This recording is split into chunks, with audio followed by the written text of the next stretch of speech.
بسم اللہ الرحمن الرحیم۔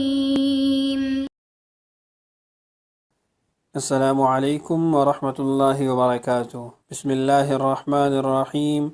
عزیز طلبہ، امید ہے آپ سب خیریت سے ہوں گے۔ آج کے اس سبق کے اندر ہم سبق نمبر 10 کی تمرین شروع کریں گے۔ ہماری اس تمرین میں سب سے پہلے سوالات ہیں، تو آئیے ان سے ابتدا کرتے ہیں۔ ہمارا سب سے پہلا سوال ہے، ما ہی اوزان اسم الظرف اذکرها ومثل لها۔ اسم ظرف کے اوزان بیان کریں اور اس کی مثال بھی بیان کریں۔ تو اسم ظرف کے کچھ اوزان تو ہم پچھلے سبق میں پڑھ چکے ہیں۔ اس سبق کے اندر ہم نے جو نئے اوزان پڑھے ہیں وہ یہ ہے کہ مفعولۃ، یہ بھی اسم ظرف کے طور پر استعمال ہوتا ہے۔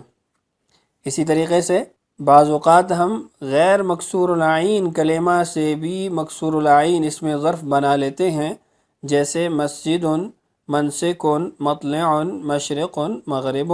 چونکہ یہ خلاف قیاس ہوتے ہیں، ان کے اندر قاعدہ جاری نہیں ہوتا۔ اسی طریقے سے جس جگہ کے اندر بہت ساری چیزیں سما جائے، بہت ساری چیزیں آتی ہوں، اس کے ظرف کا وزن مفعلۃ ہوتا ہے، جس کی مثال مقبرۃ، مدرسۃ اور مأسدۃ ہے۔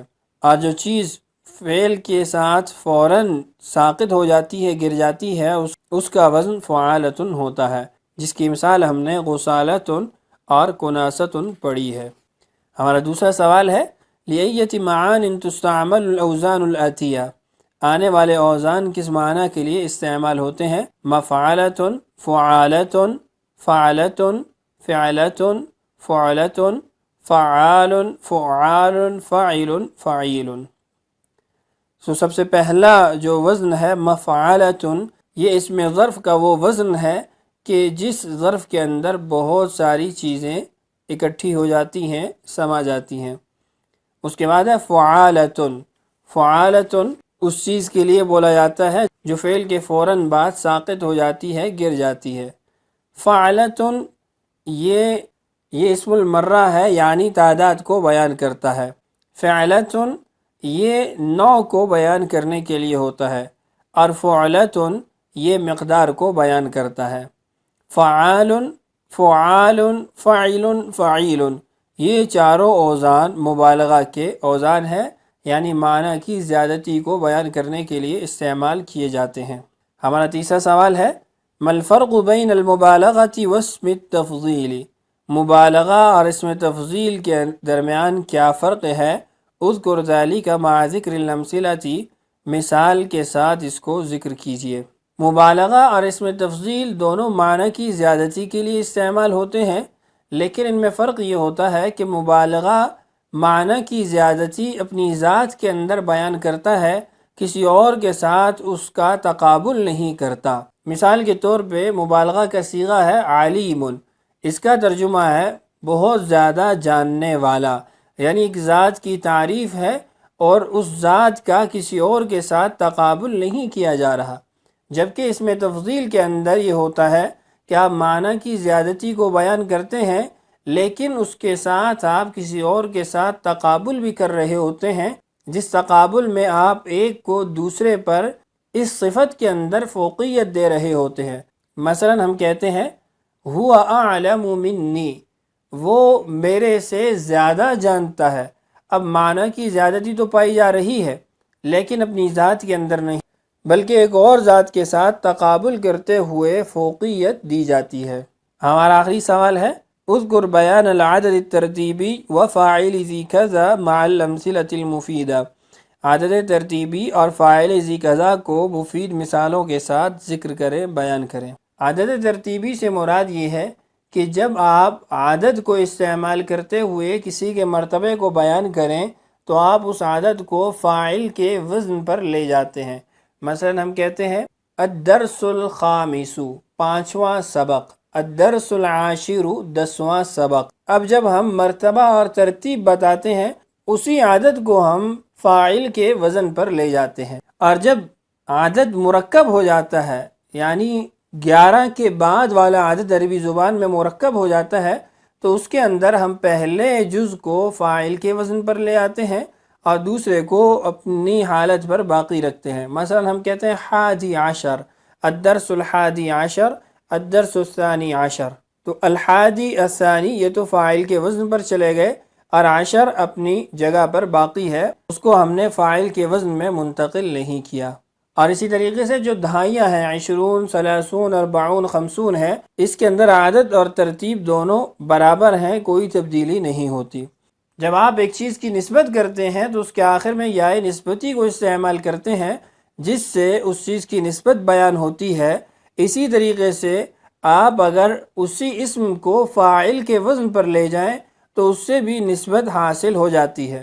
مثلا تمرن کہتے ہیں کھجور کو، لیکن جب ہم تمرن کو فاعل کے وزن پر لے جاتے ہیں، تامرن کہہ دیتے ہیں، تو اس کا مطلب بنتا ہے کھجور والا، تو کھجور کی نسبت ایک ذات کی طرف ہو جاتی ہے۔ اسی طریقے سے لبنن ہے، جب ہم اس کو فاعل کے وزن پر لاتے ہیں تو لابنن بن جاتا ہے، جس کا مطلب ہوتا ہے دودھ والا، تو یہ نسبت کا معنی ہمیں حاصل ہو جاتا ہے۔ تو یہ تھے ہمارے 4 سوالات جن کے ذریعے ہم نے اپنا مکمل سبق دہرا لیا۔ تمرین کا دوسرا جز ہے عین الاوزان فی المفردات الآتیة ثم وزعها الى الاشیاء التي درست عنها وعن اوزانها۔ آنے والے مفردات میں اوزان کی تعیین کیجیے اور پھر جو اشیاء آپ نے پڑھی ہیں ان کے اور ان کے اوزان کے اعتبار سے تقسیم کیجیے۔ تو ہمارا سب سے پہلا صیغہ ہے محرقۃ۔ محرقۃ یہ مفعلۃ کا وزن ہے، اور یہ ظرف مکان کا وہ صیغہ ہے جس میں بہت ساری چیزیں سما جاتی ہیں۔ مقرأۃ یہ بھی ظرف مکان کا صیغہ ہے جس میں بہت ساری چیزیں سماتی ہیں۔ مشہدۃ یہ بھی ایسا ظرف مکان ہے جو زیادہ چیزوں کو سمو لیتا ہے۔ مرقدۃ بھی ایسے ہی ہے۔ حلقۃ یہ فعلۃ کا وزن ہے جو نوع کو بیان کرنے کے لیے استعمال ہوتا ہے، جیسے ہم نے جلسۃ کو پڑھا ہے۔ مذبحۃ یہ بھی ظرف ہے کہ جس کے اندر زیادہ چیزیں سما جاتی ہیں۔ مقتنۃ یہ بھی ظرف ہے جس کے اندر زیادہ چیزیں سما جاتی ہیں۔ یہ تمام مفعلۃ کے وزن پر ہیں۔ ضربۃ یہ اسم المرہ ہے، یعنی تعداد کو بیان کرنے کے لیے استعمال ہوتا ہے، اس کا وزن ہے فاعلۃ۔ النشارۃ، النشارۃ یہ صیغہ ہے جو فعل کے فوراً بعد ساقط ہو جاتا ہے، گر جاتا ہے۔ نظرۃ یہ بھی نوع کے بیان کے لیے استعمال ہوتا ہے، جیسے ہم نے جلسۃ پڑھا۔ وقفۃ یہ بھی نوع کے بیان کے لیے۔ نزلۃ یہ بھی نوع کے بیان کے لیے۔ اور مکتبۃ یہ ایسا ظرف ہے جو زیادہ چیزوں کو سما لیتا ہے۔ اس کے بعد ہے نصرۃ، نصرۃ فعلۃ کا وزن ہے جو مقدار کو بیان کرتا ہے۔ نزلۃ یہ بھی فعلۃ کا وزن جو مقدار کو بیان کرتا ہے۔ زرعۃ یہ بھی فعلۃ کا وزن ہے، مقدار کو بیان کرتا ہے۔ القطاعۃ یہ فعالۃ کا وزن ہے جو ایسے ظرف پر دلالت کرتا ہے جو فعل کے فوراً بعد ساقط ہو جاتا ہے، گر جاتا ہے۔ صرخۃ اسم المرہ ہے، فعالۃ کا وزن ہے۔ العصارۃ یہ بھی فعالۃ کا وزن ہے جو چیز فوراً ساقط ہو جائے، گر جائے۔ البرادۃ یہ بھی فوراً گرنے والی چیز کے لیے استعمال ہوتا ہے، فعالۃ کا وزن ہے۔ تواب مبالغے کا صیغہ ہے، فعال کا وزن ہے۔ غفار یہ بھی مبالغے کا صیغہ، فعال کا وزن ہے۔ نصار مبالغے کا صیغہ، فعال کے وزن پر ہے۔ جاحد مبالغے کا صیغہ، فاعل کے وزن پر ہے۔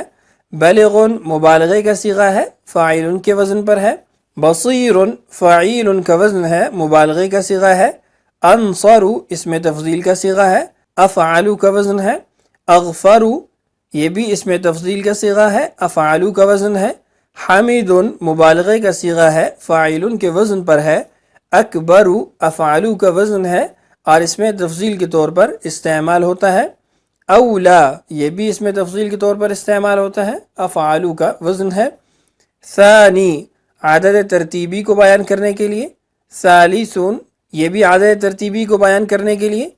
رابع عشرہ یہ بھی عدد ترتیبی کو بیان کرنے کے لیے مرکب عدد سے ہے۔ تسعون یہ عدد اور ترتیب دونوں کو بیان کرنے کے لیے استعمال ہوتا ہے، اس لیے کہ یہ عقود میں سے ہے۔ ستون یہ بھی عقود میں سے دونوں کو بیان کرے گا، یعنی عدد کو بھی اور ترتیب کو بھی۔ طالب اس کے اندر نسبت ہے طلب کی یعنی فاعل ذی کذا ہے، عالم یہ بھی فاعل ذی کذا ہے، اگرچہ ان دونوں کے اندر طالب اور فاعل کے اندر اس میں فاعل کا معنی بھی پایا جاتا ہے۔ 27 عدد ترتیبی کو بیان کرنے کے لیے کہ پہلا جز ہم نے اس کو فاعل کے وزن پر لے گئے اور دوسرا جز اپنی حالت پر باقی ہے۔ 88 یہ بھی عدد ترتیبی کو بیان کرنے کے لیے پہلا فاعل کے وزن پہ اور دوسرا اپنے حالت پر۔ حانط یہ فاعل ذی کذا ہے، ای ذو حنطۃ گندم والا۔ نابل یہ بھی فاعل ذی کذا سے متعلق ہے۔ تو ان جملوں کے اندر ہم نے مفردات کو پہچانا اور اس کے ساتھ ساتھ ہم نے ان کے اوزان کی بھی تعیین کی۔ اگلے سبق میں ہم بقیہ تمرین کو انشاءاللہ حل کریں گے۔ اللہ تعالی ہمارے لیے ان تمارین کا حل کرنا آسان کرے۔ اللہ تعالی ہم سب کا حامی و ناصر ہو۔